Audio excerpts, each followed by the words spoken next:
Great skills again by him. Oh, marvellous goal by Luther. Welcome to the Rangers journey.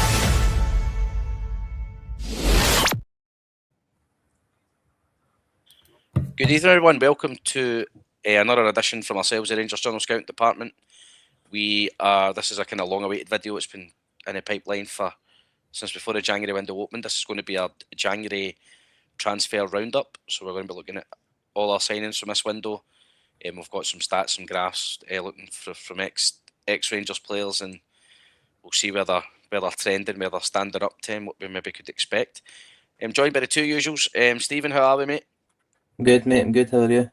I'm good, mate. A wee bit under the weather, bit of a cold, but we'll get there. Andrew, mate, how are we?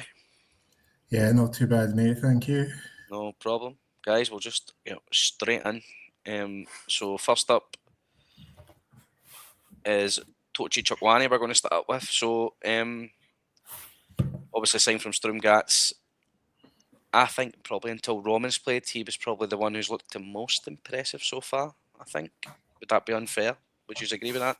No, I think it's been decent. A couple of decent showings in his first couple of games. And then agree, also Andrew? Rollins.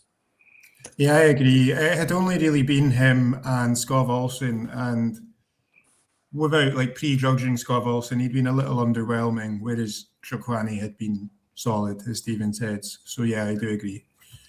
Obviously, early days, we are ones who aren't very quick to judge unlike others. So, as we said, folks, he signed from Strømsgodset. Obviously, his stuff is here. We've covered him in a couple of videos. So, obviously, we signed him for just over 4 million. Danish, 22, right-footed, 6'2". Obviously, we signed him until 2029. We've got a pizza graph. That was his last 2 seasons in Austria before we picked him up. And before we signed him, 16 games played, 1,327 minutes, 1 goal, 0 assists, 5.56 defensive duels per game, and we're winning 70.73% of those. Aerial duels 3.26, winning 45.83%, 9.56 recoveries, possession adjusted interceptions 5.72, dribbles 2.78, progressive runs 1.42. 47.95, so just about 48 passes a game on average. 84.3% are accurate. 3.919 long passes, 55.32% accurate. 7.73 progressive passes, 76.32% are accurate. Passes to the final third, 6.78, and 75% of those were accurate. And then obviously the wee graph that shows his defensive duels and progressive passes compared to midfielders in the Austrian Bundesliga for his time there this season. So Stephen, we'll start with you, mate. Obviously, we've spoken profile Chukwani, but have you saw anything on the pitch that would kind of supports this data so far in the kind of small sample size?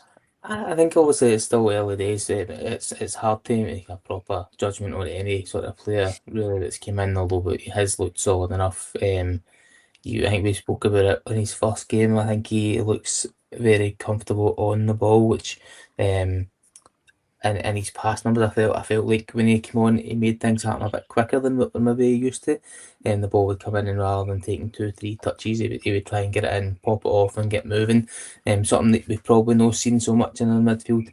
And then I think he's been pretty solid on the other side. He's not had to do too much defensively, obviously, in the minutes that he has played so far. But I don't think there's been any time where I've watched him get beat so far and thought, well, maybe you should have made that there, but. No, I think for me, mate, it's a solid start for the boy. Obviously, he played his first sort of full game the weekend there, so it'll be interesting to see how much he progresses, mate, and especially in maybe a more difficult tie. We've got 2 big games coming up this week, so it'll be interesting to see if he plays and how he performs in those games.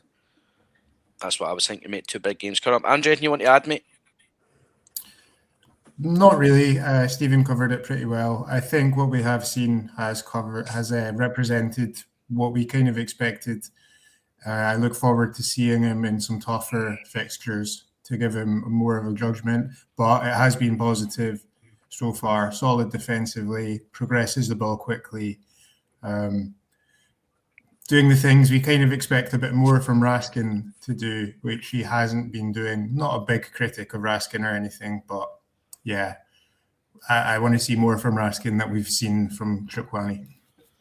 Would agree. So as I said, folks, we've got some graphs looking at some midfield or metrics you would kind of want from your midfielders, and we're going to have the usual. We've got Rangers midfielders over previous seasons. Obviously, some players played multiple seasons. We've got their data as well, and we'll see where Chukwani stands up so far. So first, we're going to do defensive duels per 98 and defensive duels 1. So defensive duels is your x-axis, and your defensive duels 1 is your y-axis. I'm saying that right. That's my too busy trying to teach Wayne's that. Folks, we'll just go through the colours once so you know. So light blue is as far back as we go, so that's 18-19 season, orange 19-20, purple 20-20-21, yellow 21-22, the pink 22-23, purple 23-24, red 24-25, and the grey is this season. So Stephen, we'll start with you, mate. You can see Chukwani for those. He's up in the top left. What's your thoughts, mate? Yeah, I think it's a it's a good starting point for him. So it's his win percentage of defensive duels. I think it kind of backs up what we've seen from him so far. He's not had today, like I said, too much defensively, but what he has had today, he's done well. He's won a few probably loose balls, like 50-50s that you would expect probably for him to win, but how many times have we said that and you're watching players get turned over or no making that challenge? So I think it's obviously the duels per 90 is 5.5 per game, like you said. But obviously that percentage being over 70% up there is the big one for me. You could have 3 duels per game or 7 duels per game, but obviously the actual win percentage is probably more important than the number, depending on how your team plays, etc. So, like I said, mate, it's been pretty solid. No surprise, obviously, to see the likes of Ryan Jack, Glenn Kamara up there, two probably more players that you would expect to be up and around. Obviously, Raskin, far right hand side, he's a lot more duels than anybody else. What seasons that was 23-24, but like you said, he's very much he gets himself out the park and goes into sort of maybe last minute duels rather than being more defensively aware and tidying up sooner than maybe what he does. So no, I think it's a good starting point for me. You kind of see what we've said already so far. It looks tidy defensively, and hopefully when we get the bigger games coming up, you'll see more of that. Would agree, mate. Andrew, anything you want to add, mate? Any from players past you want to speak of? Well, I would just add that we need to remember Chukwani's data is coming from a different league. I don't know too much about the Austrian league, but I'd imagine it's a bit less combative than the Scottish league, which would maybe explain why he's having less duels. So, yeah, I would agree with Stephen that most importantly, he has over 70%. That's very important. I would also remember that a lot of these players, not all of these players, but a lot of them on the right-hand side of the median are more like proper sixes. Ryan Jack is a proper 6, I would say. Lundstrom, a bit more of a 6. Ross McCrory down at the bottom there. So you'd expect them to be involved in more duels. But yeah, it's fine. I'm quite happy with it. And I think it reflects what we've seen from him so far. Surprising to see Raskin so far ahead of everyone else, to be honest. Although I do remember that was his first season, right? I do remember he was a bit of a bulldog in midfield when he arrived.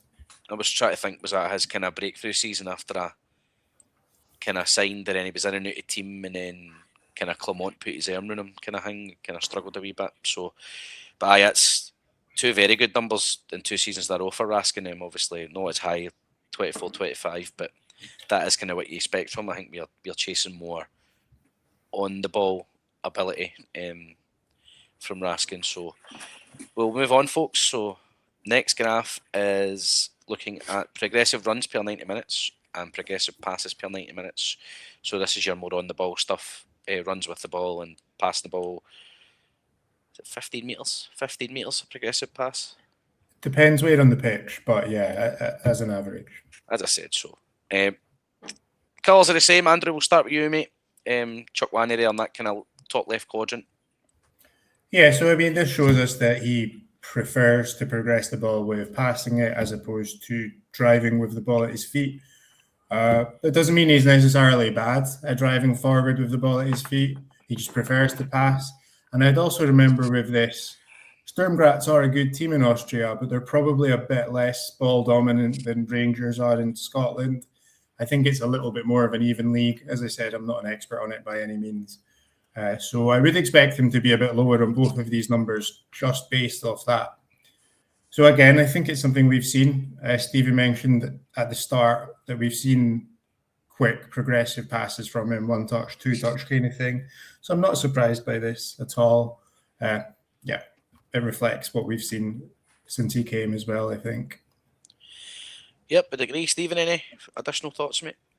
No, I think we've kind of covered everything there, really. Like Andrew said, I think we had looked at it before, maybe speaking about it, and I think it is a lot more 50-50 in Australia, with a lot more other games first on are 50% sort of average possession for the majority of the team, so they will probably see obviously less of the ball than what you would probably see here. So you might again see those numbers come up. And it's it kind of reflects the way so far he started with getting the ball to feet and moving it on quickly with that pass and then getting up to join the play. I've seen a couple of clips from him. Obviously, that he can drive forward, but I think he does obviously like Andrew prefers, as you can see for the numbers, to release the ball with a pass and then catch up with the play and help the team out, which we've seen obviously. With his goal, the ball coming forward, he's got into against Queen's Park. He's got into that final third, releasing the ball, copy 1-2 and into the box rather than trying to when he gets the ball the first time rather than trying to just drive with it. But I think it's a good metric in terms to see his passing numbers, obviously, which we kind of spoke about. Yep, would agree, mate. I think probably the first two metrics, obviously, we're talking about centre midfielders. It'll be very interesting to see how he gets on if he starts tomorrow. Obviously, Motherwell, very good on the ball, very good defensively as well. So it'll be interesting to see where our midfield in general kind of stack up to what has been a revelation at Motherwell. So I think, as we've said, obviously we record this on Tuesday. It'll be very interesting to see how tomorrow night goes, not just for Chukwani, but our midfield in general. I think if we can show a bit of quality on the ball, we should be causing problems and hopefully can not give away as many chances as we usually do. So, yep, very good. I think, Stephen, we spoke before Andrew came on, obviously. People might notice that as we kind of go towards the end of the midfielder stuff, Ryan Jack posts some very good numbers, didn't he? Aye. No, I think we spoke about it, and then I think the next one you'll see again. He's very much up there. It's probably a wee bit surprising, I think, compared to when you look back at how you'd probably remember them. But there is some good numbers in there for him. But obviously he was a good player, but injuries kind of curtailed his time here, which is obviously unfortunate. Very true. So, next one, and there he is, Ryan Jack. Passes per 90 minutes, passes to the final third per 90 minutes. And as Stephen said in this one, I mean, there's a Ryan Jack up behind that logo that you can just about see from the title winning season. So that's nearly 16 passes to the final third per 90 minutes during that season, as well as having over, it must be over 75, 80 passes a game. Stephen, we'll start with you this one, mate. Chukwani in the kind of bottom left quadrant there, but what's your thoughts here? Again, obviously, passing to the passes per 90 it's not as high as maybe some of the other numbers we see there. For example, Kamara, Raskin, obviously Ryan Jack posting really good numbers.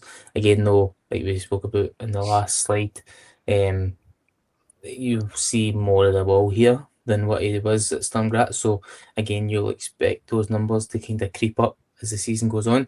Obviously, it'll be different, but next season, probably you get a full season, you would imagine that those passes per 90 will go up. And again, similar passes into the final third.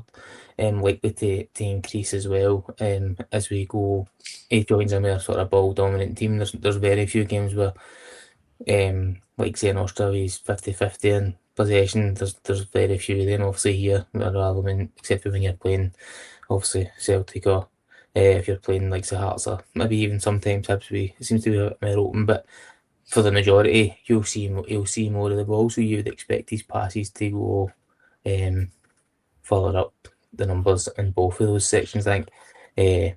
But it doesn't obviously mean that it's not a slight on him that his passes are in there. Play a different style of football, a different sort of team. So I think it'll be fair to judge him probably on sort of those numbers. Maybe the end of the season or probably more next season as he gets a full season at it. But as I said, so far I think he's looked very controlled in his passing, and most of these when he gets the ball he releases it quickly. So I think that will, like you said, it will go up for me, I think. I would agree, mate. Andrew, any additional thoughts, mate? Not really. I think Stephen's covered that pretty well. You would expect most of these names in the top right, especially being on the right-hand side, because, like I said before, a 6 is going to see more of the ball and more wall passes, simple short passes, whereas Trukwani, I expect, playing for us in a more ball-dominant team, he will get more passes per 90, but he'll especially get more passes to the final third per 90.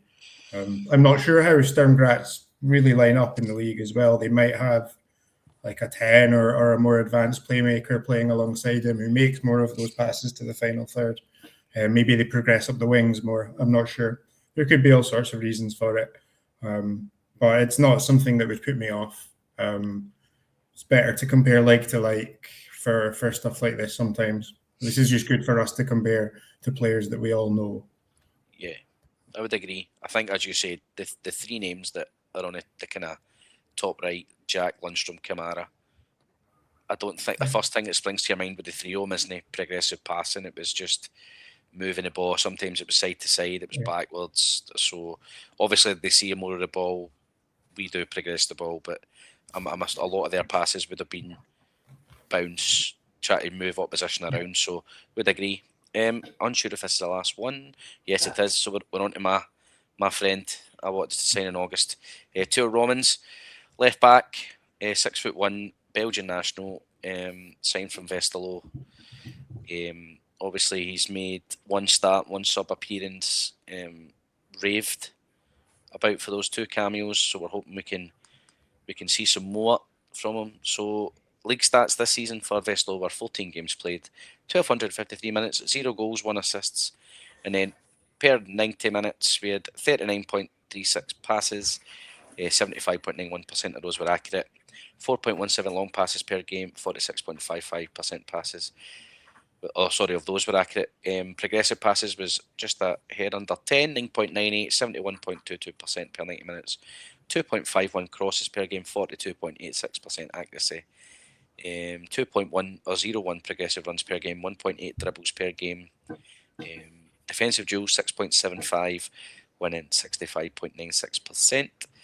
Aerial duels, 4.24 per game, winning 64.41%. Possession adjusted interceptions, 6.61, 1.94 clearances and 9.12 recoveries. And then his pizza chart there was for this season, and our graph looks at him against other fullbacks in the Belgian league, who have played at least 1,000 minutes this season, obviously before he's moved.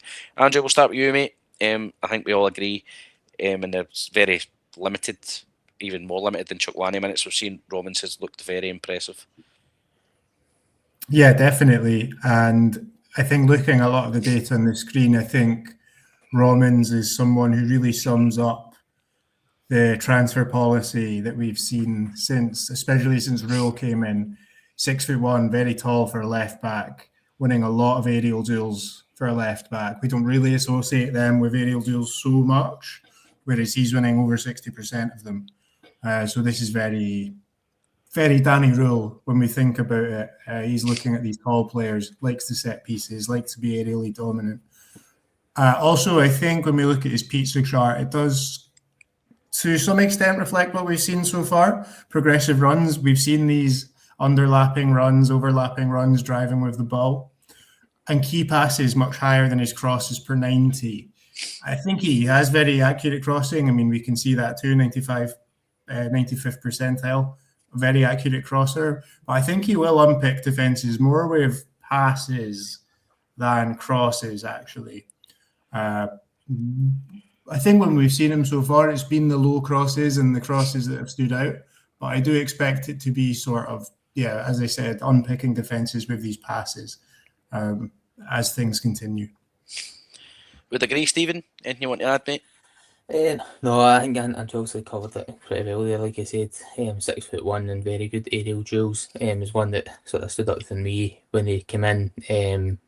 When you think about left backs in the past, Jefte, Yilmaz, Barisic, even Magoma to an extent this season, a lot of the attacks from opposition will come aerially down our left hand side because we've not really been able to cope with it physically, sort of. So I think having that, obviously that wee bit extra height and the good numbers aerially for him, you might see us no less sort of susceptible to breaks on that side. And as Andrew said, so far his crossing numbers, obviously doesn't put as many crosses in as what maybe like say Tavernier or Barisic before him on the left hand side, but his accuracy for crossing is much higher. I think it's because he is. I think every crossing really so far that I've seen him put in has been a low sort of driven cross across the box. So yeah, he's looking for a pass more. Like Andrew said, it's probably going to be more passing and breaking teams down that way, rather than a sort of whipped cross and hoping that somebody attacks it. I think it's been a wee bit more sort of deliberate rather than try to whip it across for somebody. I would agree, mate. I think, like Chukwani, the next two games for us and Romans, if he starts, both are appeals and both will be a big test for how he looks defensively. I think for sorry but I think for the Motherwell game in particular, obviously the last game at Ibrox, it was 1-0 and they could have had a few goals, obviously some good chances, but on the turnover, especially later on in the game, we were very dangerous and up until that sort of final third.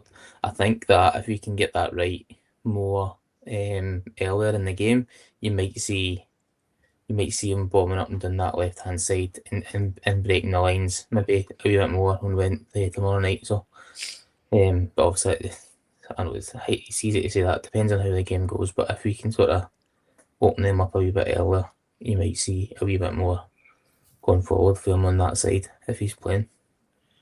Would agree. I'm hoping he starts tomorrow, and it's not a slight on Magoma. I think some people have treated Magoma quite harshly for what he's gave us for being such a young boy and being on the left back at the club for 6 months. But a big test tomorrow, obviously, with our ever loved Maspanisi. Obviously, nobody signed him. Elijah Justin, Ibrahim Said, and all these guys who interchange and float about. So a big test defensively for us and Romans if he starts in general. And obviously, he's put up some very, very good defensive numbers. Successful defensive actions per 90, the best in the Pro League. So we're hoping for some more of that. And then we'll go on to first graph.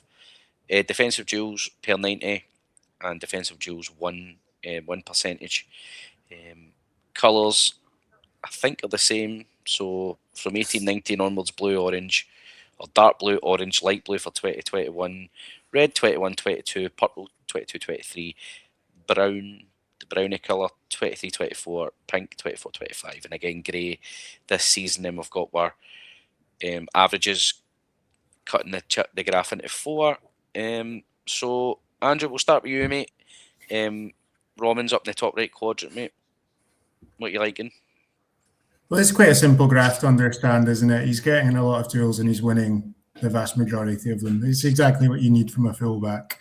I don't think there's a lot to say about this. It just shows this is what we want. He's getting the basics right defensively. I would quite like to see his interception numbers as well, to see if he's reliant on just being physically dominant in duels or if he can shut down attacks with his positioning as well. But either way, this is positive. It's very interesting to see James Tavernier in the top right so many times. Apparently, he can't defend. Well, I mean, we can see here that he can defend. Although this season is not so good in the graph, to be fair. But yeah, it looks good. It's exactly what we need from a left back. Stephen, any you want to add, mate, or will we just stare at Calvin Bassey's picture for a minute? Just look at Big Calvin for a couple of minutes, but no, I think I can just say that obviously short and sweet as it is, but defensive numbers on both sides of the graph are very good. Something like I said, we've lacked a wee bit more, particularly on left back. Although obviously Yilmaz's defensive duels won in the 24-25 season is very high, but when you also compare it then to the number of duels that Romans is in, it would probably drop slightly. But I think is good defensive numbers for a left back, which is like Andrew said, what you're looking for. It was all good getting up and down the park, but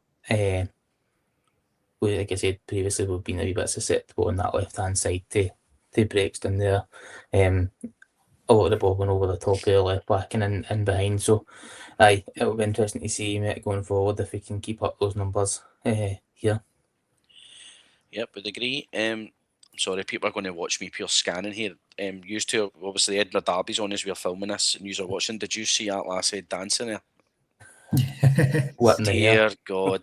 And obviously I've got a baby up the stairs sleeping, so I'm absolutely scanning like a prime midfielder here. So next graph, crosses per 90 and accurate cross percentage. Obviously marked there, picture Borna Barisic, probably one of the best crossers we've had in recent years. Two Romans up in the top left there, so crosses per 90 along your bottom along the X, and the percentage is on the Y axis. Stephen, we'll start with you, mate. Romans up in the top left there. What's your thoughts here? I think it just further highlights the what Andrew spoke about and what we kind of said earlier on. So his crossing numbers, he's not putting in as many crosses as your James Tavernier or Borna Barisic before him, but the crossing accuracy is very good. I think it's a wee bit more deliberate crosses, like we said. He's sort of picking passes out rather than just whipping it across the box. So again, doesn't really too much to add. I think it just furthers what we've sort of seen already from him. I think he had one assist for Westerlo, obviously, before he came in here. A team that are no flying in the Belgium league, obviously, that he's coming in with a more ball dominant team. You might see crossing numbers go up in terms of his crosses per 90, but he's obviously already got assist here since he's come in. So a very good short cameo against Kelly, although against 10 men, and then again he looked very good on Sunday there. Again against a championship team, but it's still the promises there in terms of what he was doing is it doesn't matter the sort of level of opposition. When you're looking at how he moves, you're still going to cause problems with the movement that he's got, and obviously those crosses that we did see, I think we probably could have had a few more goals off them. Particularly Sunday, I think there was one particularly whipped. He drove it across the face of the goal, and Nadiri misses probably the easiest chance of the game for him. But again, it very much highlights what we've already said so far in terms of how good his crossing has looked. I would agree, mate. I actually was looking at his crosses over the last couple of games, obviously, that he's took part in. Obviously, Barisic had all sorts of crosses in his armour, but the Romans kind of cross that I think we've seen the most, as you've kind of said, the kind of low ones, they're almost like passes. See Barisic to Kent at Celtic Park under Gerrard, that's that kind of cross, I think. Celebration. Aye, but I think that's the kind of cross you're going to see, because that wasn't like a driven cross by Barisic. That was picking somebody out in the box. I think that's the kind of crosses you'll see, and I think you've seen it. He set up Scott Wilson against Kilmarnock, I'm sure. That was a kind of just a Scott Wilson was coming right across the box, and he's managed to pick him out. Andrew, anything you want to add, mate? Any homages to Rangers past, if you want to mention it, mate? Yeah, I mean, just add that this might be tactical as well. The number of crosses he's making. I've never watched Westerlo playing. I assume neither of you have either. I'm sure we've all seen though this graphic that has been floating about his underlapping and overlapping, but I'm focusing on underlapping here numbers. If he is making those underlapping runs into the half space in the box, he isn't going to be crossing it. He's going to be passing it or making a cutback. So this could be part of Westerlo's tactics, how they progress the ball, how they attack the final third, and that's why he's not making so many crosses. Also, they're quite a weak team in Belgium, so they have less of the ball. So inevitably, he'll be making less crosses too. So we have to think about these things when we see these numbers. But in terms of previous players, I mean, we all remember Barisic. I think we all had enough of him by the end. But one thing you can't take away from him was he was an unbelievable crosser, very good from set pieces. I think I remember on FM 20, his crossing was 20 out of 20. So that says a lot, doesn't it? Yeah, good player. Yep. Good player in his day, but was with us a little too long, I would say. I think that's the case with there'll be hundreds of players you see in these graphs, you'll go, they look good, and then you remember how long they've been here and just the kind of situations that surrounded them between managers and obviously not winning as much as we would like. So next up for Romans, we're on progressive runs and progressive passes per 90 minutes. Romans there he's in the bottom left, but kind of towards the centre for those looking. Andrew, we'll start with you, mate. Again, the most important thing here is to remember what I just said. These stats are from Westerlo, who are bottom half in Belgium, not near relegation or anything, but they're bottom half. So you're going to expect them to make less progressive passes, less progressive runs. But what I would point out is he's close to our median. He's close to our median. He's not a million miles away from Ridvan there, playing for one of the weakest teams, not one of the weakest teams, but a below average team. So actually, despite how it appears, I would say actually that looks quite good when you factor that in. And I think we've seen that from him already. And I expect we'll see a lot more of it, especially progressive runs. I think his driving forward is going to be important for us as the season goes on. Would agree, mate. Stephen, anything you want to say, mate? No, I think Andrew called it quite well. Obviously, the numbers, they look on the chart, they don't look as good as previous players for here for us, but obviously it's a different setup, different style of play, different amount of time on the ball. So I think again, like we spoke about with Chikwani previously, you'll see those numbers go up. Again, I think progressive runs that I think you'll see go up quite high in comparison to where it is just now. And also progressive passes per 90 is not exactly low. Do you know what I mean? For a team who don't see as much of the ball. So I think you would expect these numbers to go up again. The more he plays for us, particularly going into next season again as well. Like I said, you'll see more time in the ball, more possession, so you'll get a chance to get forward more often probably. Would agree, mate. Just thinking, I'm going to think out loud here, obviously, because we are recording. This could be actually quite a good thing to maybe revisit in six or 12 months' time. Yeah. When we've got some data from them playing at us, and we can actually then prove our assumptions if numbers go up, barring obviously people getting injured and stuff, which we obviously do not want. So yeah, it could be. I mean, I think obviously they're showing the dominance of Tavernier, obviously, is my final thought. And then obviously he's been here that long, you're seeing that kind of gradual decline as he is now 34. But very impressive stuff from Tavernier, and we're sure Romans hopefully can reach similar, if not better, levels. For us, that is enough for tour. Just going to add, I'm very happy we signed him. He was one I looked at for us in the summer window when we only had one left back. So glad we've got that done. We're on to probably the most flashy, the most exciting signing of the window, Andreas Skov Olsen. 25-year-old Danish winger. We signed him from Wolfsburg. Left-footed right winger, 6'2", €10 million value. Obviously, we have the option to sign him for 9 million come the summer. Pizza chart shows. So we're looking at the Bruges seasons where obviously he was very, very good. Wolfsburg kind of saw limited minutes for kind of one reason or another, and obviously that's how we've managed to swoop in. So 24-25 stats for Bruges. Obviously, bear in mind, Bruce gave us a bit of a doing recently.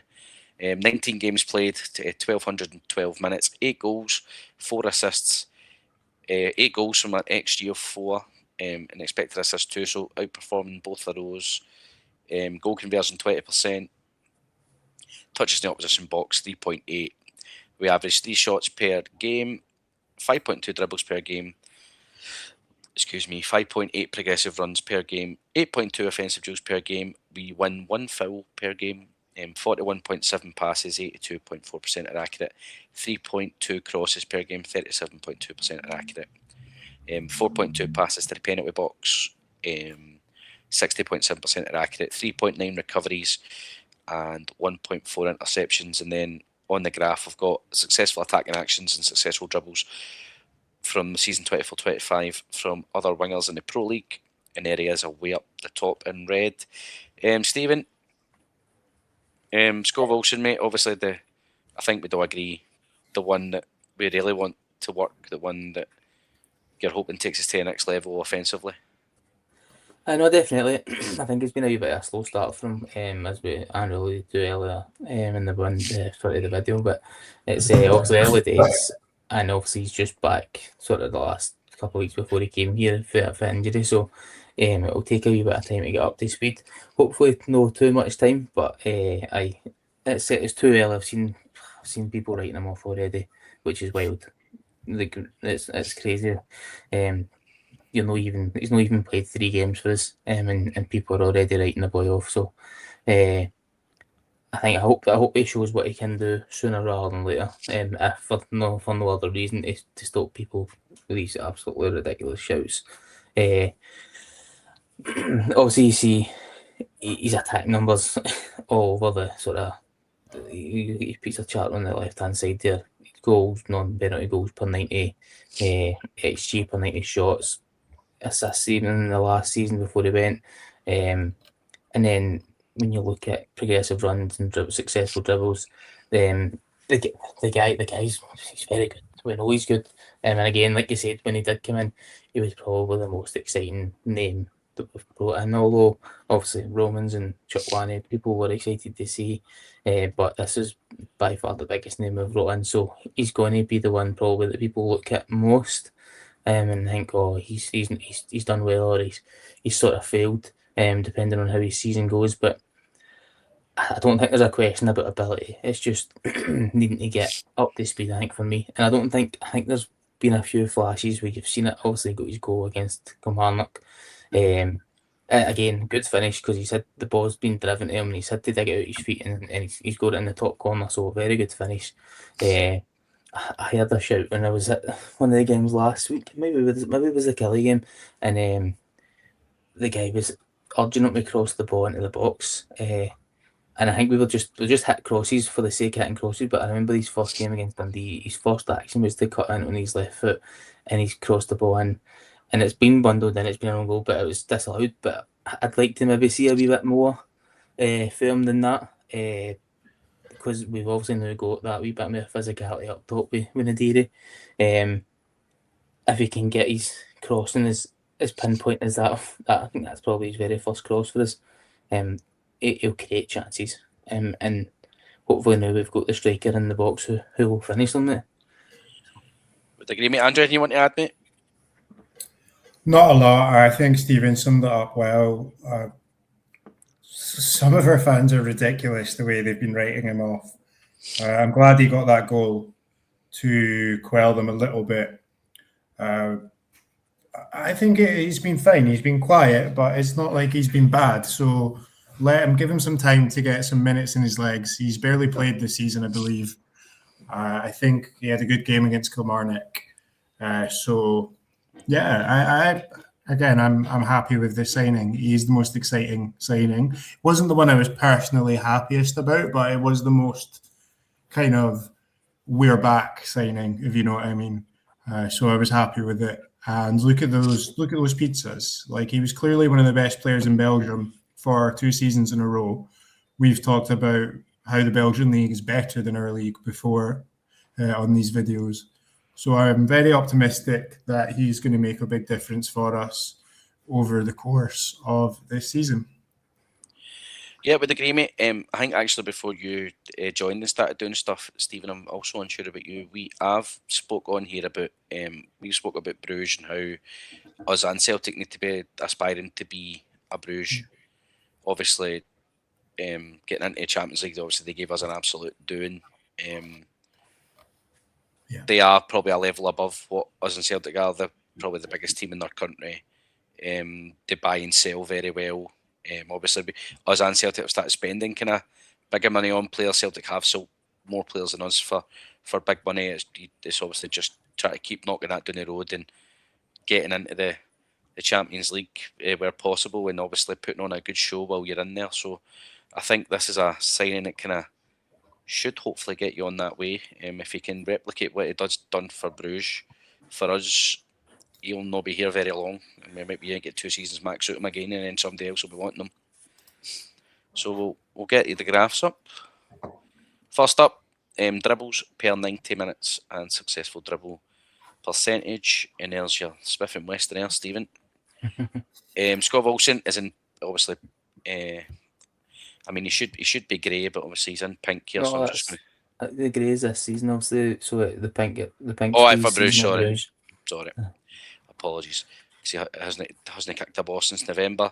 Folks, we'll just, I think the colours, these are the same as the kind of first Chukwani ones. So 18-19 is dark blue, 19-20 is orange, yellow for 2020-21, red 21-22, light blue 22-23, brown 23-24, pink 24-25, or kind of purpley, sorry, and 25-26 is grey.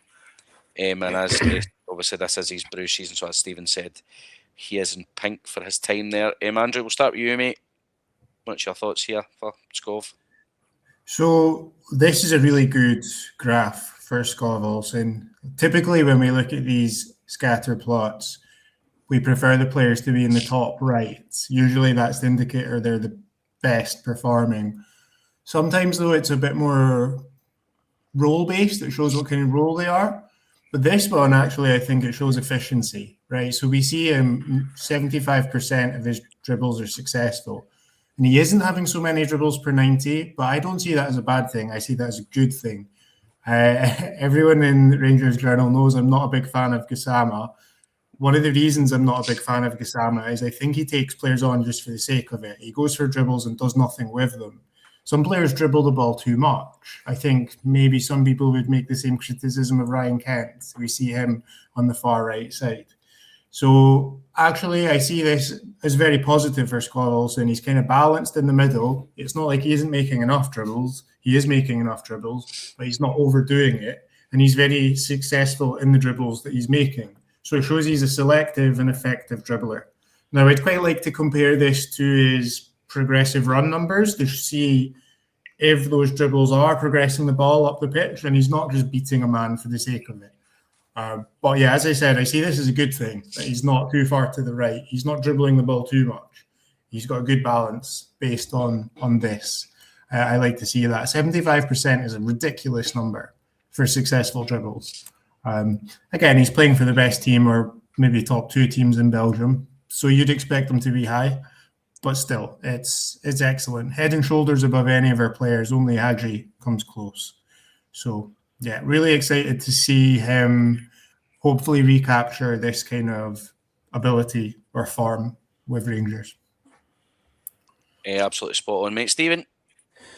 I think there's not really too much to add. Like Andrew said, numbers in terms of dribbles per 90 are a bit lower than some of the players on the right hand side, but again, it just shows how much more efficient he is with the ball at his feet rather than, like Andrew said. And I think Kent was really bad for it, particularly as he got later on.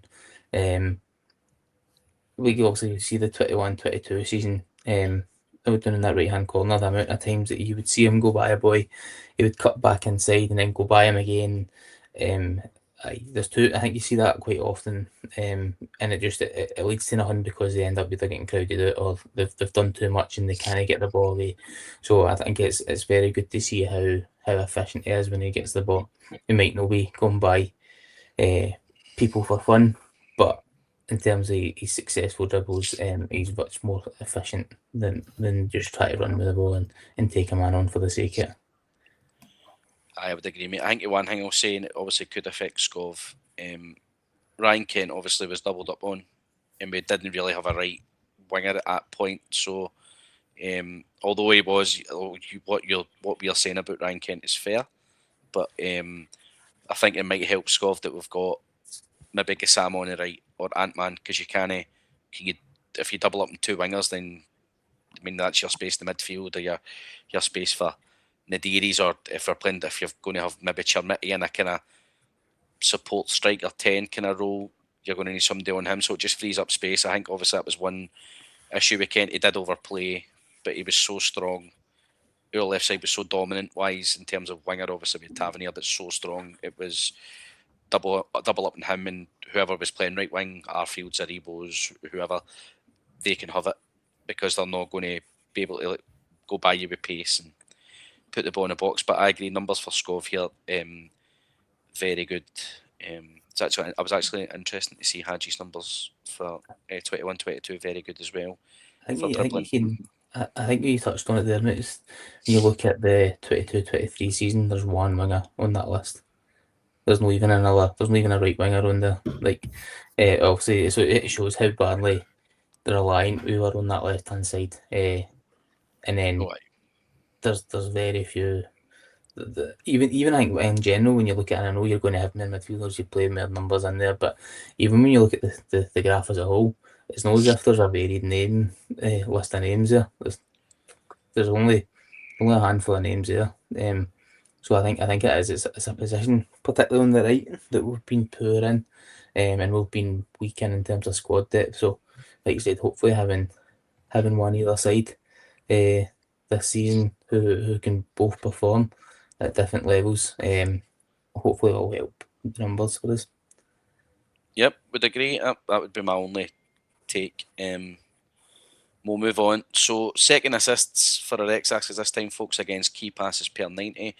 A lot of people, or people who might have saw us on the deadline day live and thought they'll give us a bash, this year, maybe your first watch, and you'll think second assist is mental.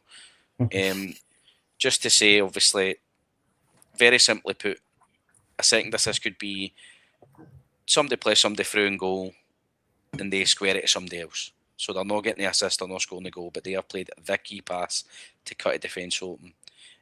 Obviously, as a relatively new term. So, but it's not obviously not. It's not. I wouldn't say it's something we're huge on, but I think it's good to highlight somebody getting a wee bit of credit for cutting a defence open or playing a key pass. But we're certainly not going to be counting saying somebody get 12 second assists this season. Absolutely not. But so again, folks, key passes per 90. That's kind of up your X-axis. Scott Wilson there is kind of in the centre, but in the top left quadrant. Stephen, we'll start with you this time, mate. The floor is yours.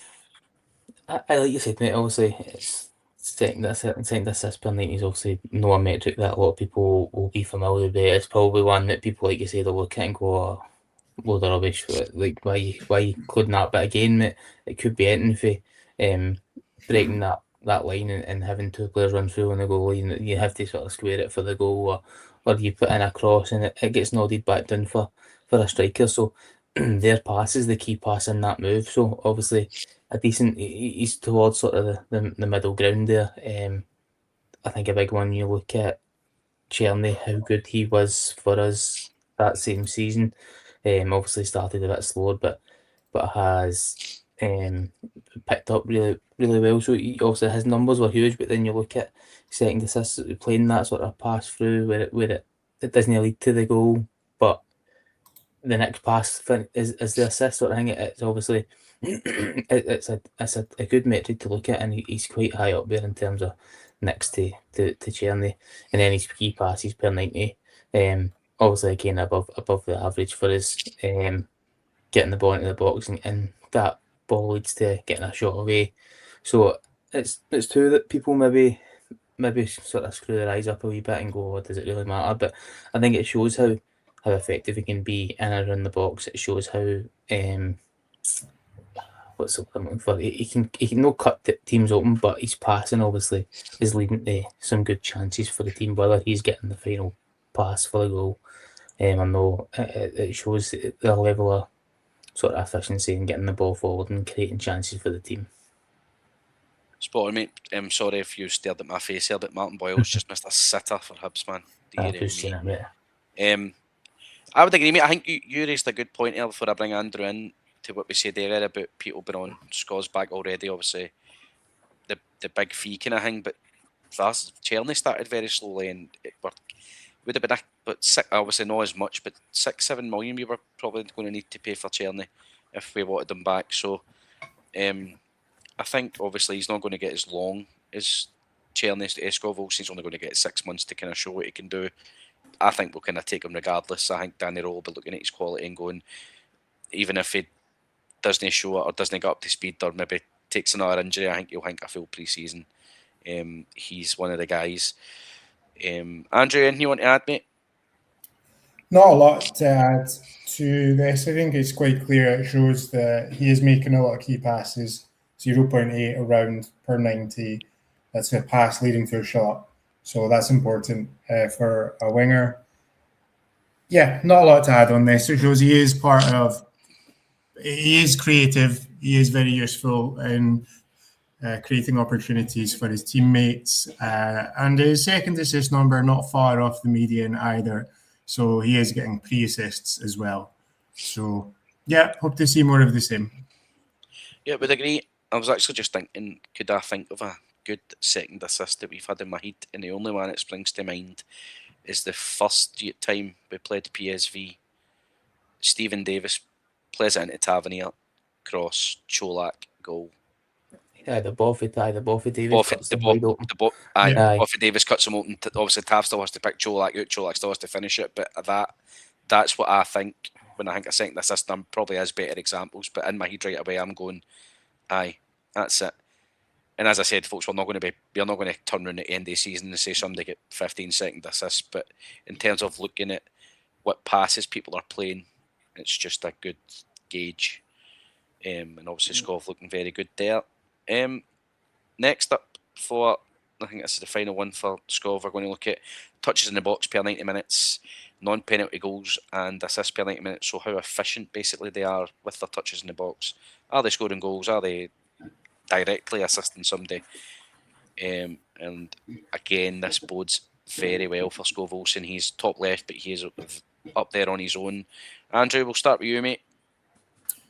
Yeah, this one, same kind of analysis as the dribbles plot.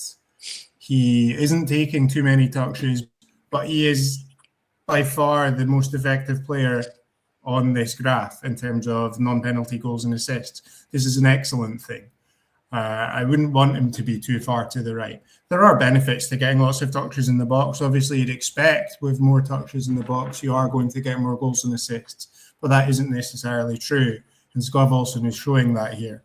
So I think this is excellent. Just like he isn't taking too many dribbles, he isn't taking too many touches in the box, and he's creating basically a goal a game, 0.1 off a goal a game or an assist a game. So I think this is excellent. This is his best chart in terms of what it shows us about him in terms of strengths. Very optimistic looking at this. Hadji's the closest, but he's nowhere near him really. So yeah, half as many touches as Fabio Silva or Sima. Not in pure numbers, but in terms of what we're seeing on the graph and or raw numbers, I should say. But by far the most goal contributions. This is a sign of an excellent player who is efficient, doesn't need too many touches to score or assist. Spot on, mate. Would absolutely agree. Stephen, anything you want to add, mate? No, mate, I think Andrew's covered it pretty well. Obviously, it shows how efficient he is in the box, and I think the Kilmarnock goal shows that. It kind of backs up this that the ball gets fired into him, and it takes him one touch to get out his feet, and then the second touch is putting the ball in the top corner. So, 2 touches for that, especially off the pass, because the pass is no bad, but I think it kind of gets stuck underneath him, so to be able to dig it out and then get the shot away. Obviously, for the goal, it just shows how efficient he can be in the box if we can get him in and around that area, get shots away. Obviously, he's got the penalty at the weekend there. We shot that's probably gone in. For his volley. So again, I know it's a different metric, he's no scored for it, but he's won the penalty for that sort of attempt at goal. Again, just showed a wee bit more efficiency, a lot more efficiency, really, when you look at previous players, and even Moore and Gisama so far this season. He's obviously a lot more efficient in and around the penalty area. So, again, hopefully get to see more of that as the season progresses. Mate. Would agree. I think how high up on the graph he is compared to like Cherny and Sema, who both had very good seasons for us, but had a lot, as you guys said, a lot of touches. So, I mean, he might see as many touches. As I said, if we revisit this in 6 months, a year's time, his touches in the box might go up. But if he keeps the efficiency, his efficiency might even go up as well. That's the kind of stuff we're looking at. Obviously, I think that is us for. Yes, it is for Scott Wilson. Last one, obviously, deadline day.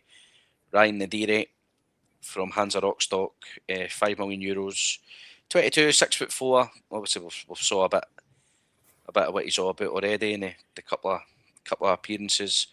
His stats this season for Rostock, if anyone wasn't aware, he played 17 games. He had 8 goals and 4 assists. His XG for those games is 6.22, assists 2.04. So again, a slight overperformance in both of those. Goal conversion 24.24%. Touches in the opposition box 6.48 per game, 2.55 shots per game, 51.52% on target, 2.93 dribbles, 0.77 progressive runs per game, 12.35 offensive duels per game, winning just over 2 fouls per game. Passes 19.45, 70.24% accurate. Possession adjusted interceptions 2.08, recoveries 2.55. Pizza chart there for this season. No shock that he was one of, if not the best, centre forward in the kind of third tier of Germany, and the graph kind of also shows that he far right in red away on his own. Andrew, this was obviously we done a wee stint in deadline day on the live pod. We were all quite excited. What have you thought so far of what you've seen from Ryan Nadiri? Mostly what I've expected. I mean, obviously, we don't have a good sample size yet with Naderi. We'll hopefully get a good look at him tomorrow against a proper team. No disrespect to Kilmarnock, but they were down to 10 men pretty early. Certainly the whole time Naderi was on, and Queen's Park are Queen's Park. So you can only beat what's in front of you. So we can judge him on that. And it looks like what I've expected, particularly his first goal. I mean, crazy they were leaving a 6'4" striker unmarked against the team who are known for their set pieces. It's bizarre. Their manager needs to have a look at himself. But he took the header well. Expect to see more of that over the season against good teams too. I'm really happy with this. As you know, I was screaming "pay the Germans" every day since we were linked with him. I'm glad we did finally pay the Germans. I think the people who were criticising the level he's coming from are already looking a bit silly, to be honest. They've never watched a game of the Dritte Liga in their life. It's not much worse than the SPFL at all. And I expect him to maintain the form he had there in Scotland. Perfect signing for the team Danny Rule is building. 6'4", headed goals, among the best in his league. Are his aerial duels on the pizza? No, they're not. I'd be interested to see his aerial duels as well, but I imagine they're pretty strong. I love the guy already. Stephen, anything you want to add, mate? No, I mean, I think Andrew called it quite well. Obviously, he's looked good in the small sample size that we've seen so far. I liked, obviously, Andrew touched on his first goal. I liked the instinct, I think, for his second one. The ball, obviously, I think it's a good ball in for Ant-Man. But I don't think, when you look at the two strikers, particularly Turmiti and Miowski, obviously, that have played the most minutes so far this season, I don't see them attacking the ball in the same sort of style that he did. So it probably passes us by, that opportunity. So I like that. He seems a lot more clinical for me in the box than what we've sort of been used to the last 6 months, which can only bode well. I think Andrew touched on it. People were putting him down a wee bit because of the league that he's coming from. But again, the league standard in terms in Scotland is nowhere near, I think, what people put it up to. It's really no, apart from maybe the top 3 or 4 teams, the standard drops off massively as you start going down the table. And obviously, that people would look at, oh, well, you have bad results against teams low on the table. You're always going to get that. But in terms of standard of football, it's no massive difference. And I did see this morning, I think it was, or yesterday, when they were talking about the Derry. So he was one that was picked up on the data scouting or the data analysis. But it wasn't signed off for that. We went on and watched him for 10 weeks. And he was signed off for that 10-week sort of period. The scouts also went across, watched him. I think Danny Rowe watched him himself. And then obviously got a feel of him off the coaches in Germany, which is obviously understandable considering where Rowe is from. So I think just people writing him off based on but his data's for the third division in Germany. I think he'll go on to prove those doubters wrong. If I'm honest. I think he started well. Two goals on Sunday. Probably could have had one against Kilmarnock, but again, I think there's goals in there for him, and it would be good, again, like Andrew said, to see him tomorrow night, see how he does against Motherwell if he plays. I would agree, mate. Obviously, all these new boys are about to go into a pretty intense schedule. Obviously, Motherwell, Hearts, Livingston, and then there's obviously now 2 Old Firm games in a week. So we'll kind of. I'm not saying we're going to write them off if they don't do well, but obviously we'll maybe be able to see what they're made of rather than 10-man Kilmarnock for 87 minutes and us avenging Queen's Park of last season, and obviously they are bottom of the championship as well. So, but I think I would agree. I think if you look, Schalke nearly got relegated to 3rd tier last year. That maybe shows you how strong. Obviously, Bundesliga's miles. That's a top 5 league, but the 2nd tier will be far stronger than here. The 3rd tier. I mean, we're not talking about Rostock as if they're a mid-table 3rd tier side. I mean, I think they were sitting 3rd when I looked. We hadn't even signed them yet, so he obviously was the main catalyst for them getting back to the 2nd tier. I think they were they usually are a kind of 2nd tier side. So, aye. Can I just come in here quickly before we mate. move on? Of course you can. I think Stephen mentioned that Rule has watched them himself. Now, Naderi's from Dresden and Rule is from Zwickau, which is, they're like very close to each other. Rule might well have known this guy for years. They're from the same Saxony region of East Germany. As I said, Rule might have known of this guy for a long, long time. So I think that's worth keeping in mind. We were speaking a lot about second assists before. Look how high second assists are on the pizza chart. Now, I think what this will be are flick-ons in the box or knockdowns with his head. I think he's using his height in the box and knocking it down, maybe from a corner for someone else to tap in. Not necessarily just the corners, though, from crosses from open play. And I think, actually, this is probably a big part of the reason he's been brought in. He's scoring a lot of goals himself. He's assisting a lot of goals. And he's also assisting assists for goals, right? So I think this is a player that we should all be optimistic about. I would agree, mate. Obviously, as well, looking at pizza just before we move on, I'm conscious of time, but touches in the box per 90, obviously the best in the 3rd tier. I think we've been crying out. I know Majowski is supposed to be a penalty box striker, but Nadiri does very much look as if he is the width of the goalpost kind of guy. So that is kind of something we've missed, and we've kind of saw glimpses so far. But aye, here we go. So I'll conscious of time, folks. We will get through these, hopefully not take up too much longer. We're going to first look at shots on target percentage and percentage of goal conversion. And again, I think the colours are different, so we'll just run through them. Dark blue 18-19, orange 19-20, the kind of light green 20-21, red 21-22, purple 22-23, the kind of cleary yellow 23-24, the kind of pinky lilac 24-25, and the light blue is this season. So Ryan Nadiri, up there in the top right quadrant amongst some very impressive finishers and maybe some not so impressive finishers. Andrew, we'll start with you, mate. Yeah, so this is good. It shows that the majority of his shots are on target, but they're not just on target in terms of hitting the goal. A lot of players might just hit it straight at the goalie, right? So we're seeing here that he's getting a lot of his shots on target, but those shots are actually converting into goals. It's over 20%. I guess that's around 21, 22%, which is really good. I think anything over 15 is good. Over 20 is very good. So, yeah, that's exactly what you need from your number 9. Something that we're missing from our other strikers. You see, Chermiti is probably a good example of what I've just said. He is getting a good number of his shots on target.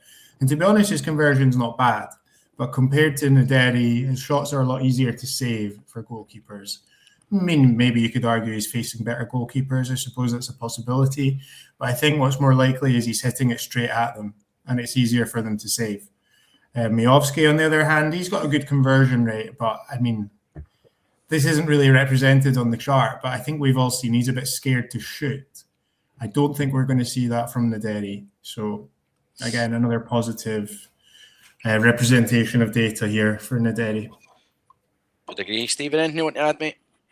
No, mate, I think it's Andrew's also summed up pretty well. I think a word we've used a couple of times so far this video is efficiency. And I think it sort of rings true here again.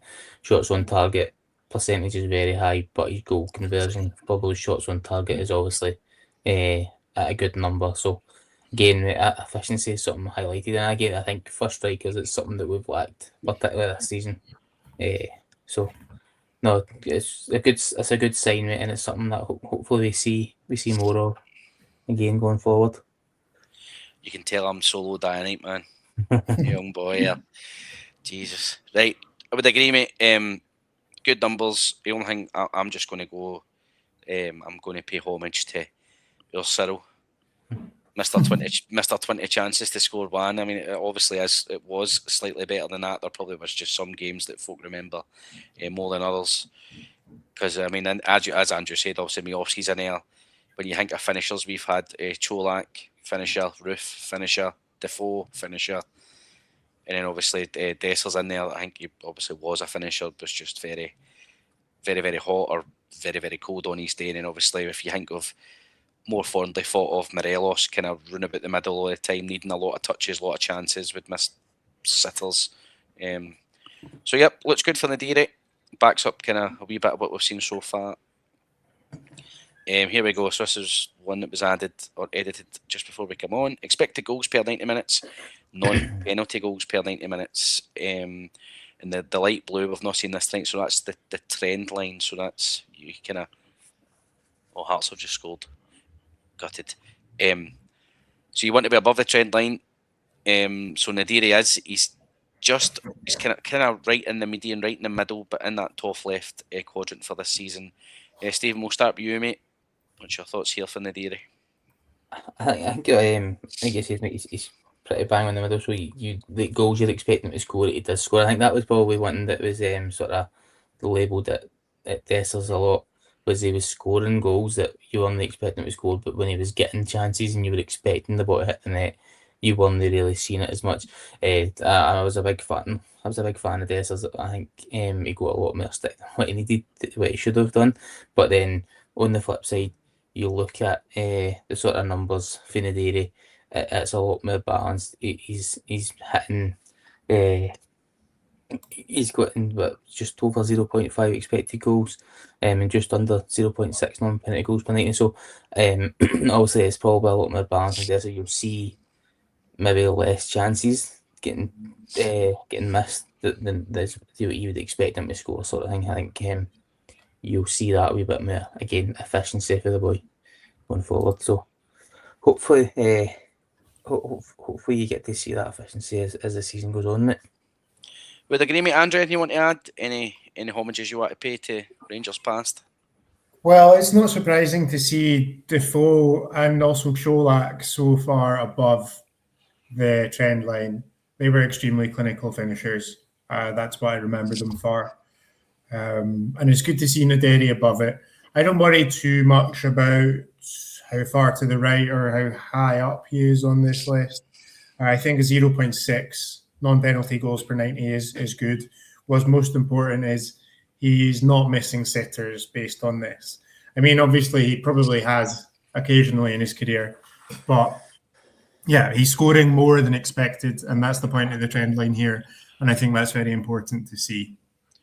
Yep, would agree. I was just looking at Igaman, and I think if Igaman had stayed, I think he would have probably followed or obviously went up the trend line, but could have ended up very high. So I think that's kind of maybe a wee gauge to look at. Obviously, Igaman, very short spell here, so hopefully Nadiri can continue following the trend. Enjoying. He played on the wing a lot as well. Aye, so. That's also important to note for Igaman. So now, here he is, man, buff. Shots per 90 minutes. You liked a lot of them, Morelos. You can obviously, if people have noticed these names sticking out behind that logo, and touches in the opposition box per 90 minutes. Nadiri this season is top left kind of quadrant. He is on his own. Can't remember who I started with. So Andrew, we'll start with you, mate. Yeah, so this one again is a matter of efficiency. It's actually a little bit disappointing, but I think you would need some context for this. Perhaps he's setting players up more, but this doesn't. This is the one that hasn't looked the best for Naderi. It looks like he's taking a lot of touches to not get a lot of shots away. But as we have already seen from the previous charts, we do know that a significant proportion of those shots are hitting the target in dangerous areas of the net and resulting in goals. So even though this chart on its own doesn't look great, it looks inefficient, with the previous context that we've seen, I'm not concerned about it. I expect that if those 2.5 shots per 90 come with 1 goal or 1.5 goals. So yeah, I wouldn't worry about it too much. I wouldn't be too concerned by it. I would agree, mate. I think just for context, obviously, before we signed them, I was looking either his second last game for Rostock, they won 4-1 or 4-2 away, and he set up 3 goals. So that maybe gives you a wee bit of an insight. Stephen, anything you want to add, mate? I think Andrew said like there, it doesn't look the most promising, but again, context is key. He is, he's obviously taking a lot more touches in the box to what shots he's getting away. But again, like Andrew said, for context, those shots that he's getting away, end up more often than not on target, and then again, I get more often than not they're ending up in the back of the net. So I think it's. I think as Andrew said, context is key here. You might see less touches in the box for him in a team where it gets popped about sort of in front of the defence a wee bit more. But again, I don't think it's anything to be overly worried about. Those shots that he is getting off are obviously leading to more goals than what our strikers currently and some of the strikers also previous have got. I think for a sort of caveat there, you look at Kemar Roof in the sort of light green colour. Also his touches in the box are slightly less than the Dairy. But shots per 90 is the same. That season he got 14 league goals in 24 games. And also we know how little we played in terms of 90 minutes. So I think it's a good comparison to see, like, as much as it doesn't look great that he's taking a bit more touches and not getting as many shots away. The efficiency is still obviously is still there for the shots that he is getting away when you compare to the numbers that Roof posted that season. So it's no something to be overly concerned about. I would agree, mate. I think the last thing I'd point out is if 3 strikers for a season that we've had are all doing there, kind of bottom left. So you can see why we've entered the market. Even though Chermiti has showed signs, Miovski also showed a wee flash before he got injured, and then he scored a few goals in the cup, but not enough. And then obviously Morelos, 1920 is when he banged in like 30 goals before Christmas and all comps, and then scored about 3 after, but he was unplayable pretty much. That was probably Morelos at his pomp. But I would agree. I think you've covered that well, and obviously very good that you've come in with kind of showing you that Roof has scored 14 goals, and obviously similarities there between himself and Nadiri. Folks, that is our last slide, so that is going to wrap us up for this video. A wee bit lengthy, but obviously, well, a wee bit of detail, a wee bit of context behind the kind of 4 players we've signed.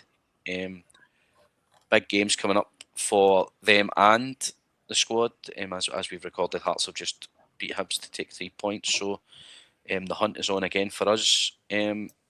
Stephen, what's your thoughts going forward, mate? Who do you think? I think there's probably an easy answer, but who do you think is the one that could get us over the line if we were to be successful with either League, Scottish Cup, kind of towards the end of the season? I think if you're going to be successful, probably Nadiri is the one that needs to have the best sort of impact. You would expect a striker who's looked so efficient leading up to signing for us to go on and hopefully score. And I might be exaggerating, but hopefully score 10 to 15 goals this season, like a second half of the season. I think that is it's a high number in terms of second half of the season, depending on how many minutes he plays. But at the same time, it's a number that you would expect to push us towards a title or a trophy in terms of the Scottish Cup. So, no, there's obviously everybody needs to chip in, but probably he would likely have the biggest impact for me if he's going to get the sort of good number of goals to take us towards that title charge. Andrew, you in full agreement, or do you want to make a case for anybody else? I do agree, but I think we can definitely make cases for Scott Olsen, because we really lack wingers generally. I think Mikey Moore is someone I really like, but he's inconsistent, as you'd expect from a teenager. We don't really have anyone on the other side. I mean, Ant-Man is supposed to be a right winger, but I think he's looked good on the left, actually, and he plays on the left for his country too. So we need Scott Olsen. We need numbers from him. We need good games from him. And the other two as well, I think, will be important. So I don't want to dismiss them. Romans especially. I mean, we've only got Magoma at left back, so he's very important. I think he'll be a good creative spark for us from the left back position. But ultimately, I do think Nadiri is going to be the difference maker. Yep, and the last thing I'll ask you is, obviously this is a roundup. Andrew, we'll start with you. What would you rate the business of the 4 players out of 10, obviously without knowing what's to come on paper? I think in the context of it being a January window, I would say like 8.5 probably, to be honest. It's not perfect, but it's January. I think we've done the best that we would have been able to do in the winter window. So yeah, I'll give it maybe not quite a 9, but 8.5. Stephen, your rating, mate, if you were to give one. Again, I think probably agree with Andrew. Probably 8, 9 out of 10. Yeah, maybe a wee bit generous with the 9, but I think when you look at the window in context, like Andrew said, it's January. The names that have come in, and even the names probably that went out, which we've obviously not spoke about, we've managed to shift on some sort of deadwood, and then we've brought in these boys who so far have looked like they're going to look the part and play a part in the rest of the season. So I think it's promising, very promising for the rest of the season. I would agree. I just wonder, see if we didn't have such a poor summer window and you just needed them 3 or 4, you'd be talking a 10 for me, I think. I think people will be not concerned. I think the worry was we maybe needed another one, maybe in midfield, or another centre half was probably the one. Obviously, there was talks of centre halves, but I think the 4 on paper, I would agree. I think you're in the 8 and 9 kind of region as a window as a whole. Hopefully, it turns out that way. So, yeah, folks, that's going to wrap us up for our roundup video. Just for coming up, if you have just joined us, this is going to be our first video if you watched us on the lives, and we do appreciate it. And we are in process of trying to nail down a day to go live and take over the kind of live pods, maybe once a month. Obviously, we'll be open to any questions. We'll have some topics of our own, and obviously, we'll hope to get some of you guys involved. So that is in the pipeline. Obviously, we'll get that kind of put out as soon as it is locked in. So obviously, time has run on here. We'll wrap up. Stephen, thanks for joining us, mate. No worries, mate. Thanks for having it. And Andrew, thanks, mate. Thanks again. Look forward to the next one. Yes, guys, thanks very much, guys. And always remember, every night is a Rangers Journal night.